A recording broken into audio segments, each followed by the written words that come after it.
Good morning. আমি মৌসুমি। আজকে বাবির লাস্ট পরীক্ষা ছিল।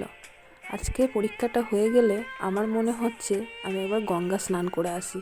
ওর তো পরীক্ষা নয়, মনে হচ্ছে যেন আমার পরীক্ষা ছিল। এই যে সপ্তাহখানেক কী যে হলো পরীক্ষার জন্য, সেটা আর বলে বোঝানো নয়।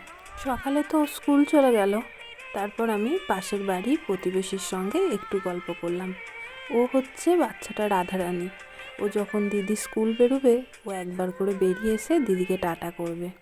তারপর আমি একটু গল্প করে চলে এলাম আমার কাজে। রান্না করব সমস্ত রকম সবজি দিয়ে একটা তরকারি, আর তার সঙ্গে স্পেশাল একটা ডিশ, সেটা হচ্ছে কাঁচা মাছের ঝাল। এই মাছের ঝালটা আমাদের ঘরে করলে আর কোনো রকম কিচ্ছু লাগবে না, এতটাই সবাই পছন্দ করে। একটা বাটির মধ্যে নিয়ে নেব বেশ খানিকটা সর্ষে বাটা, তার সঙ্গে হলুদ, নুন আর অনেকটা পরিমাণে সর্ষের তেল, আর দেব টমেটো, কাঁচা লঙ্কা আর এরপর দিয়ে দেব মাছ।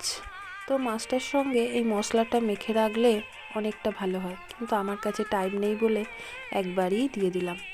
এই মাছগুলোকে ভালো করে মেখে নেব, তারপর বেশ খানিকটা জল দিয়ে দেব। তো এবার আস্তে আস্তে ফুটতে থাকবে। আরেকটা এর মধ্যে উপকরণ দেব, সেটা হচ্ছে পাতিলেবুর রস। এই রসটা দিলে কি হয় বলো তো, যে মাছের একটা আষ্টে গন্ধ থাকে, সেই গন্ধটা আর পাওয়া যায় না। আবার এর মধ্যে অনেকে পাতলা পাতলা করে পেঁয়াজও দেয়, কিন্তু আমি আর সেই রকমভাবে করছি না। এইটা এখন ফুটতে থাকবে আস্তে করে।